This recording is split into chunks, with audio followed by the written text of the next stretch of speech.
بسم اللہ الرحمن الرحیم۔ پیارے نبی پر ہر پل لاکھوں درود و سلام۔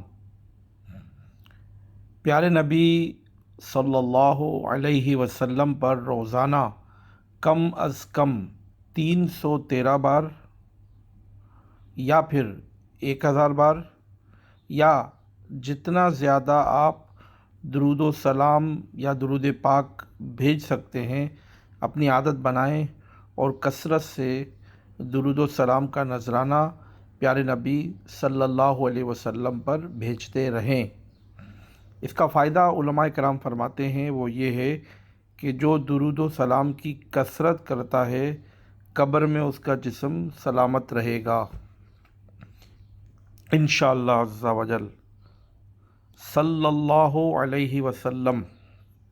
اب بہت سے لوگ پوچھتے ہیں کون سا درود شریف پڑھیں، اس بات میں کوئی شک نہیں، اور یہ اظہر من الشمس ہے کہ درود ابراہیمی سب سے بیسٹ درود شریف ہے جو نماز میں پڑھا جاتا ہے۔ درود ابراہیمی جب ہم قاعدے میں بیٹھتے ہیں وہ سب سے بہترین درود شریف ہے، لیکن اگر کوئی شخص زیادہ کوانٹٹی کا ثواب حاصل کرنا چاہتا ہے تو پھر وہ صلی اللہ علیہ وسلم ہی پڑھ لے کہ یہ بظاہر مختصر مگر مکمل درود و سلام ہے کہ اس میں درود بھی ہے سلام بھی ہے، یعنی صلی اللہ علیہ وسلم۔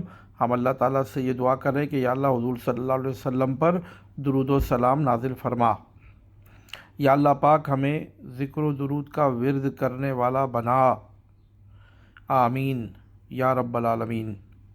مصطفیٰ جان رحمت پہ لاکھوں سلام، تاجدار حرم اے شہنشاہ دین، تم پہ ہر دم کروڑوں درود و سلام۔ جو نہ بھولا ہم غریبوں کو رضا، جو نہ بھولا ہم غریبوں کو رضا، ذکر اس کا اپنی عادت کیجئے، ذکر اس کا اپنی عادت کیجئے۔ پیارے نبی پر ہر پل لاکھوں درود و سلام۔